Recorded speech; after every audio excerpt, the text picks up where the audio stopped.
What if I told you that everything you've been taught about confidence is a lie? Yeah, that fake it till you make it garbage is keeping you stuck. You see, confidence isn't some magical trait that only a few lucky people have. It's a skill, and most of us are getting it completely wrong. But here's the kicker. You'll never get there unless you start doing these things, and trust me, some of them will make you uncomfortable. Ready to get real? Let's dive in. 1. Stop comparing yourself to others. All right, this one's going to hit hard because I know you're guilty of it. We all are. Comparing yourself to others is like playing the world's dumbest game that no one ever wins. I get it. You scroll through Instagram, and there's Karen with her perfect beach body, or Dave with his 6-figure startup, and you start thinking, wow, I'm doing nothing with my life. Sound familiar? Trust me, I've been there. I used to scroll through social media and see all these people living their best lives, while I was sitting there eating cold pizza in my pajamas, feeling like a total failure. But here's the thing they don't tell you. It's all fake. Karen doesn't show you the part where she's crying because she's overwhelmed. And Dave doesn't post about the sleepless nights, wondering if his business is going to crash and burn. You're comparing your behind the scenes to someone else's highlight reel.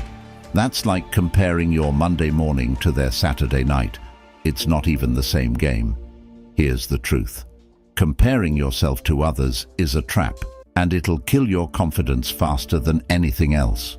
You're running your race, not theirs, and if you keep looking at other people's lanes, you're going to trip over your own feet. Everyone's journey is different. You don't know the struggles they've been through, and they don't know yours. The only person you should be comparing yourself to is the version of you from yesterday. Are you better than you were last week or last month? That's what matters. I'll be honest, I wasted years of my life trying to catch up to people who I thought were ahead of me. Friends who had the perfect job, the perfect life, or even strangers who seemed like they had it all together. But it wasn't until I stopped chasing their definition of success and focused on my own path that I started to feel real confidence. Because guess what? You'll never be them. You're you, and that's your power. Your journey is unique, and no one else can live it but you. And look, if all else fails, just remember this. No one's thinking about you as much as you think they are. Most people are too busy worrying about their own stuff to even notice. So stop wasting time trying to measure up to some imaginary standard that doesn't exist. The deep truth is this. When you stop comparing yourself to others, you start finding peace in who you are. And with that peace comes confidence. It's not about being the best. It's about being your best. You don't need to be Karen or Dave. You just need to be you. Trust me, when you do that, life gets a whole lot lighter. So next time you catch yourself comparing, stop and remind yourself, I'm running my own race. And honestly, that's the only race worth winning. 2. Cut off toxic people. Okay, I'm just going to say it. You've got to cut off toxic people. Yes, I said it. Snip, snip. And before you start feeling all defensive, let's be real for a second. You know exactly who I'm talking about. You've got that one friend, family member, or co-worker who's always draining your energy, making you doubt yourself, or just bringing constant negativity into your life. But you keep them around because, what, you feel guilty? You've known them forever? Sorry, but that's no excuse to let them hold you back from being the confident, thriving person you're meant to be. Look, I used to be a people-pleaser extraordinaire. I thought I could fix people, help them see the light, make everyone happy, and guess what? It never worked. I'd leave every conversation with certain people feeling exhausted, like they had sucked the life right out of me. These people would complain about everything, never celebrate my wins, and somehow always make me feel guilty for their problems. At some point, I had to wake up and realize these people are toxic, and no amount of positive vibes is going to change that. Now, here's where it gets uncomfortable. Some of those toxic people are going to be people you're close to. Maybe it's your childhood friend who's been in your life for years but constantly drags you into their drama. Maybe it's even a family member. Yep, I said it. Family can be toxic too. And I know we're conditioned to think that family gets a free pass because blood is thicker than water, but let me tell you something. Your sanity is thicker than any guilt trip your toxic family member is trying to pull. I had a friend, let's call him Mike. We'd been friends for years, and in the beginning it was great. But over time, I started to notice that every time I hung out with Mike, I'd leave feeling drained. He'd talk down to me, make sarcastic comments about my goals, and if I ever accomplished something, he'd shrug it off like it was no big deal. I started doubting myself, thinking maybe I'm overreacting, or maybe I need to try harder to support him. But one day, I realized, no, Mike was the problem. I wasn't doing anything wrong by growing, and he couldn't handle it. I had to make the painful decision to cut ties, and let me tell you, it was like taking a 50-pound weight off my shoulders. Now, I'm not saying you have to send them a breakup text like, "Hey, you're toxic." But hey, if that's your style, I respect it. But you do need to set boundaries and limit your exposure to people who aren't adding to your life. And if they keep crossing those boundaries, that's when it's time to go full-on Marie Kondo and declutter your relationships. If they don't spark joy, they've got to go. Here's the thing. Your environment shapes you more than you realize, and that includes the people you surround yourself with. If you're constantly around people who are negative, draining, or toxic, guess what? That's going to seep into your mindset, whether you like it or not. You can't build confidence when you're surrounded by people who constantly tear you down or make you question your worth. Confidence grows in healthy, supportive environments, not in toxic ones. Cutting toxic people out of your life is hard, it's uncomfortable. It might make you feel like the bad guy. But here's the truth. You're not responsible for fixing other people's issues. You're responsible for protecting your peace. And when you do that, you'll start to notice how much lighter, happier, and confident you feel. I did. Once I started putting distance between myself and those toxic influences, I had more energy to focus on my goals, my happiness, and my growth.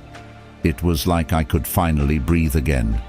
So yeah, it might be controversial, but sometimes the best thing you can do for your confidence is pull out the scissors and snip those toxic relationships. Life's too short to carry dead weight, my friends. Surround yourself with people who lift you up, not tear you down. Trust me, you'll thank yourself later. And remember, this isn't about being cruel or heartless. It's about self-respect. It's about realizing that your time, your energy, and your mental well-being are worth protecting. The more you prioritize yourself, the more confident you become. And that, my friends, is how you build a life where you call the shots, not toxic people. So if you've got a Mike in your life, or that one friend who's always bringing you down, you know what to do. Snip, snip. You deserve better. We all do. 3. Speak up. All right, this one's going to make some of you squirm in your seats, but let's just get it out there. You need to speak up. And before you start with, "But I don't want to cause drama," or "I'm just not a confrontational person," let me stop you right there. Silence is not a virtue. Silence keeps you invisible. You think you're keeping the peace by staying quiet, but really, you're just shrinking yourself down to make other people comfortable. And let's be honest, that's not confidence, that's self-sabotage. Look, I get it. I used to be the king of silence. I'd sit in meetings, nodding along like a bobblehead, even though half the time I had questions, ideas, or gasp, even disagreements. But I didn't want to be that person, you know, the one who speaks up and makes everyone pause. I thought staying quiet made me easygoing, but really, it was just me letting fear run the show. Here's where it gets real. People aren't going to magically know your thoughts or opinions unless you speak them out loud. Shocking, right? And while I'm at it, let's drop this ridiculous idea that you should stay silent to avoid rocking the boat. Guess what? The boat needs to be rocked sometimes. Confidence isn't about keeping everything smooth and easy. It's about being authentic, about showing up fully as yourself, even when your voice might ruffle some feathers. And here's the controversial part. If you're not speaking up, you're complicit in your own invisibility. Harsh? Maybe. True? Absolutely. Staying quiet because you're afraid of what others might think is a sure way to make sure your ideas, your needs, and even you never matter. It's like showing up to the party, but standing in the corner, hoping someone magically invites you into the conversation. Spoiler alert, it's not happening. If you want to be heard, you have to say something. I remember the first time I really forced myself to speak up, and believe me, it was terrifying. I was at work, and there was this big meeting where everyone was agreeing on some project plan that deep down I knew wasn't going to work. But I was sitting there debating with myself like, do I say something? Am I going to look like a jerk if I speak up? Meanwhile, my gut was screaming, say something, don't just nod along. So I finally blurted it out. Actually, I don't think this is the best approach.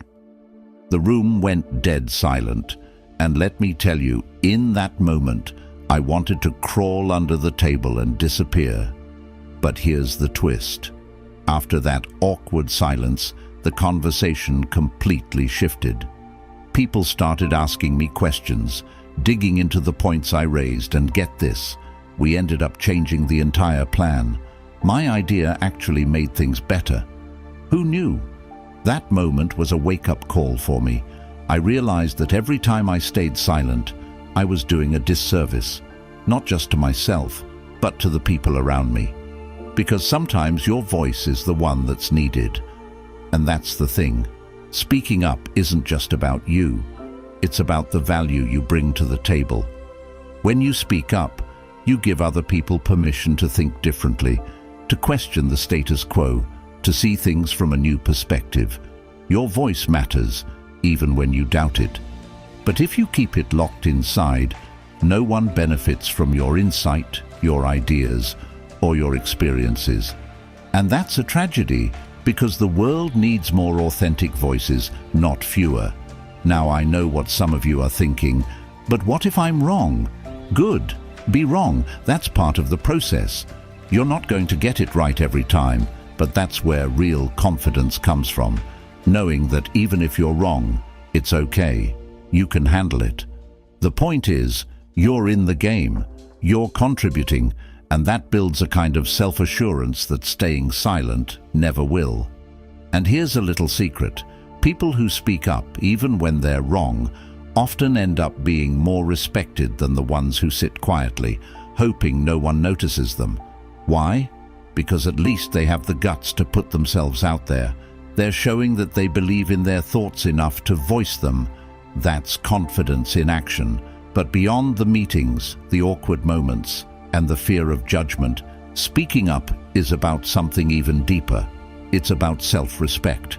It's about telling yourself that your voice is just as important as anyone else's, that your thoughts, feelings, and perspectives deserve to be heard. Because if you don't advocate for yourself, who will? Confidence isn't waiting for someone else to give you permission to speak. It's taking the floor and saying, I belong here. So the next time you're sitting in a meeting, at a dinner table, or in any situation where you feel that itch to speak up but hesitate, don't jump in. Say your piece and own it. Whether you're right, wrong, or somewhere in between, at least you had the courage to put your voice out there. And trust me, that courage is what builds real confidence. Plus, if you're like me half the time, people will be thinking, wow, I was wondering the same thing but didn't want to say it. You're doing everyone a favor, so speak up, rock the boat a little.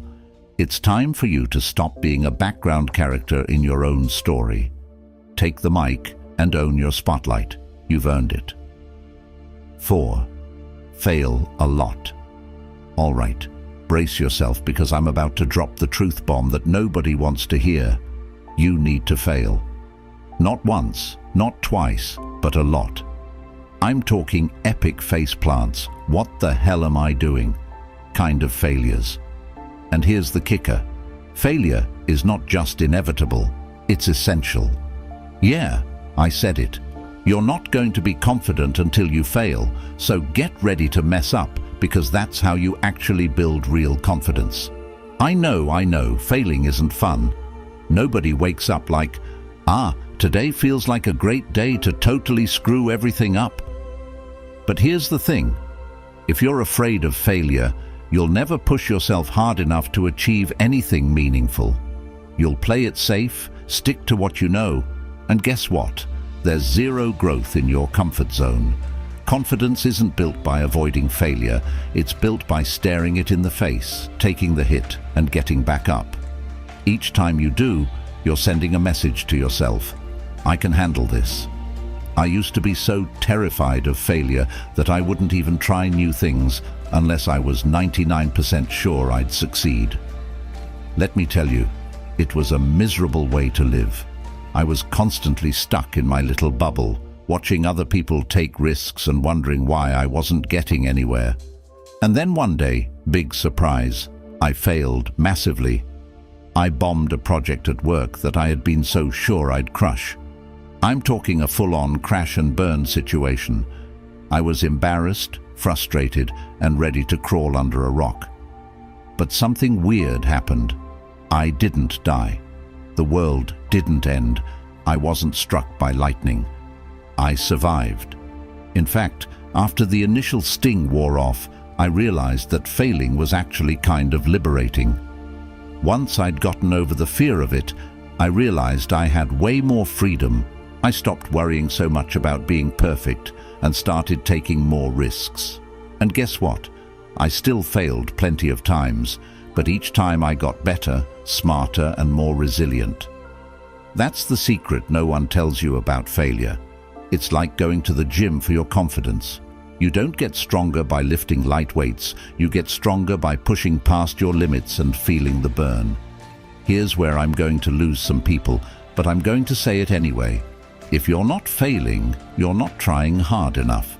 That's right. If your life is full of easy wins and smooth sailing, you're playing way too small. It's not a badge of honor to say, "I've never failed at anything." It's a sign that you're scared of growth. And look, failure isn't just about learning from your mistakes. It's about proving to yourself that you can survive them. That's where the real confidence comes from. It's not from avoiding failure. It's from knowing you can handle it and come out stronger on the other side. Let's talk about some of the biggest legends out there. Steve Jobs. He got fired from Apple, the company he founded. Oprah, fired from her first TV job. J.K. Rowling, rejected by 12 publishers before Harry Potter became a global phenomenon. These people weren't just magically confident, they built their confidence by failing hard and coming back swinging. If they had given up after their first failure, we wouldn't have iPhones, the Oprah Winfrey Show, or the Wizarding World. One of my favorite failures, and believe me, I've had plenty, was when I tried launching my first business. I poured my heart, soul, and savings into it, thinking I was about to take over the world. And guess what? It flopped hard, like I had to move back in with my parents hard. At first, I was devastated. I felt like a total loser. But after a while, I realized that failure taught me more than any success ever had. I learned about perseverance, resourcefulness, and most importantly, I learned that I could bounce back. That failure made me more confident, not less. It's like once you've fallen flat on your face, you stop being scared of it. It already happened, and you survived. And that's the deeper message here. Failure doesn't define you, it refines you. It strips away the ego, the perfectionism, the fear of judgment, and shows you what you're really made of. Every failure is a stepping stone, not a dead end. The more you fail, the more you learn, and the stronger you become. Failure builds resilience, and resilience is the foundation of real, unshakable confidence. 5. Surround yourself with people who uplift you. All right, let's get into one of the most obvious yet weirdly controversial truths. You need to surround yourself with people who uplift you. I know it sounds like something you'd find on a cheesy motivational poster, but bear with me because this is where most people get it wrong. You can't build confidence in an environment full of people who secretly want to see you fail or keep you small. Nope, you need a squad that supports you, challenges you, and most importantly, believes in you. But here's the twist. Sometimes the people you thought were your biggest supporters, they're not. And that's where it gets tricky. Here's where I might upset a few people, but let's get honest. If the people closest to you aren't clapping for your wins, pushing you to grow, or calling you out on your BS, they're not uplifting you, they're holding you back. And here's the kicker. It's not always obvious. Sometimes it's the subtle stuff, like a backhanded compliment, or that one friend who goes suspiciously silent when you talk about your goals. That's a red flag, my friends. If someone in your life can't handle your growth, you need to rethink that relationship. Let me share something personal. I had this friend, let's call her Sarah. We were tight for years, always hanging out, always chatting. But over time, I started to notice something. Every time I hit a milestone or shared a win, Sarah would either downplay it or straight up ignore it. If I told her about a new opportunity, she'd say something like, "That's cool, but are you sure you're ready for it?"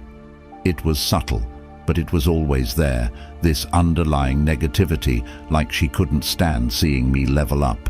And at first, I tried to brush it off, thinking, oh, she's just looking out for me. But the more it happened, the more I realized, no, she wasn't looking out for me. She was holding me back. Now here's where it gets controversial.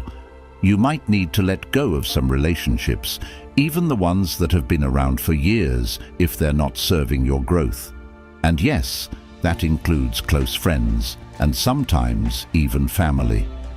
Look, I know we're all told that loyalty is everything, but blind loyalty to people who don't uplift you, that's just self-destruction with a nice label on it. You don't owe anyone your time or energy if they're constantly making you feel small or questioning your dreams. Period. I remember when I first started setting boundaries and limiting my time with people who weren't supporting my growth. It felt weird and uncomfortable. I worried that I was being selfish or too harsh. But the more I distanced myself from the negativity, the clearer my path became. And you know what? It freed up space for the right people, the ones who genuinely wanted to see me win, who encouraged me when I was down and challenged me when I wasn't pushing hard enough. Let me tell you, finding your uplift crew is like upgrading from a rusty old bicycle to a sports car. Suddenly, everything feels faster, smoother, and more fun. You need people who make you feel like anything's possible, not people who are secretly hoping you stay in the same spot so they can feel better about their stagnation. You know that saying, you are the average of the 5 people you spend the most time with. Well, let's do the math. Look around at your circle. Are they inspiring you or draining you? Are they pushing you forward or pulling you back? If your answer is the latter, you've got some decisions to make, my friend. And yes, that might mean you need to Marie Kondo your social circle. If they don't spark joy, they've got to go.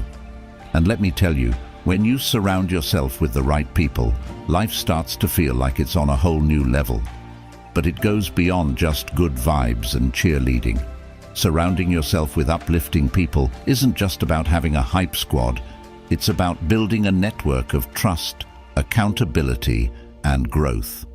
The right people will call you out when you're playing small. They'll hold you to your goals and remind you of your potential when you're doubting yourself. They'll give you tough love when you need it and remind you of your why when things get hard. Here's the thing. Confidence isn't something you build in isolation. It's shaped by the people around you. If you're constantly surrounded by negativity, self-doubt, or people who are envious of your success, you're going to start internalizing those vibes whether you realize it or not. That's why it's so crucial to build a community of people who make you feel like the best version of yourself. Your environment, your tribe, has a huge impact on your mindset and your self-belief. I learned this firsthand when I started cutting ties with people who weren't uplifting. It was tough at first. I felt guilty, like I was abandoning old friends. But then I found new people who were genuinely happy to see me win, people who inspired me to aim higher, who celebrated my victories and pushed me through my failures. That's when I really started to notice my confidence skyrocketing. I stopped doubting myself so much because I had a solid support system that reminded me of my worth when I couldn't see it for myself. And let's be real, having friends who uplift you makes everything more fun. You're not stuck in gossip or negativity. You're brainstorming new ideas, building each other up, and laughing your way through life. It's like being in a constant state of, "We've got this," and trust me, that kind of energy is contagious. When you're surrounded by people who believe in you, you start believing in yourself more too. So here's the deep truth.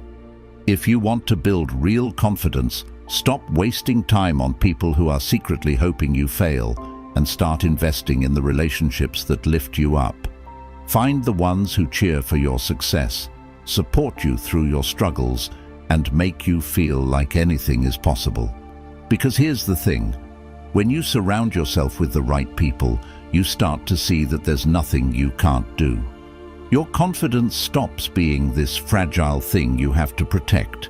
It becomes a solid, unshakable belief in yourself that nobody can take away. So do yourself a favor. Go out there and find your tribe. Trust me, life's too short to be around people who aren't hyping you up. And if you need help with that, I'm always here, ready to hype you up too. Now go be great and make sure the people around you are clapping as loud as I am for you. All right, folks, we've covered a lot today, and if you're still with me, first of all, you're a legend. Second, let's recap. Confidence isn't some mystical, unattainable trait reserved for the lucky few. It's built through intentional, sometimes uncomfortable choices, and by shifting the way you operate in your daily life. Whether it's cutting off toxic people, failing your way forward, speaking up even when it feels like your voice is shaking, or surrounding yourself with the kind of people who make you feel like you can conquer the world. This is how confidence is truly earned. Now here's where we get real. Some of these steps are going to hurt. They're going to make you question things like why you held on to toxic friendships for so long, or why you've been playing small to avoid failure. But trust me, that discomfort, that's where the growth happens. If you're coasting through life on autopilot, never pushing your limits, never shaking up your routine, well, confidence is going to remain that distant, unreachable thing. You've got to earn it through the hard stuff. And look, I'm not here to sugarcoat it or give you fluffy motivational quotes. Confidence isn't built from pretending everything's fine or by scrolling through Instagram for Monday motivation. It's built by doing the real work, facing failure, speaking your truth, surrounding yourself with uplifting people, and most importantly, taking action even when you're terrified. Oh, and if you fall flat on your face along the way, good. Now you've got a hilarious story to tell at your next party, because who wants to hear about easy wins, right? Seriously though, the journey to confidence isn't always pretty, but it's worth it. Every time you fail, every time you set a boundary with a toxic friend, every time you speak up when your heart's pounding, that's a victory. That's you telling the world, I'm not afraid to take up space, to be bold, to be unapologetically me. And that, my friends, is what confidence is all about. Now, I hope you're feeling pumped to go out there and start making some bold moves. But before you run off to cut ties with that toxic friend or finally sign up for that scary project you've been avoiding, make sure to give this video a big thumbs up if it hit home for you. Smash that subscribe button and turn on notifications so you don't miss out on more of this no BS, real talk content that's all about helping you become the best version of yourself. And hey, I want to hear from you. What's the one thing holding you back from feeling truly confident? Maybe it's fear of failure, or maybe it's time to do some social spring cleaning. Drop a comment below and let's have a conversation. Or better yet, tell me about one of your epic fails, because believe me, I've got plenty of my own, and we're all in this messy, beautiful journey together. Remember, confidence doesn't come from perfection. It comes from progress. It comes from making mistakes, learning from them, and surrounding yourself with people who lift you higher. You already have everything inside you to be the most confident, unstoppable version of yourself. You just need to start making those moves, one step at a time. All right, go be great, make bold choices, fail big, cut off some toxic people, and don't forget to come back and tell me all about it in the comments. See you in the next one.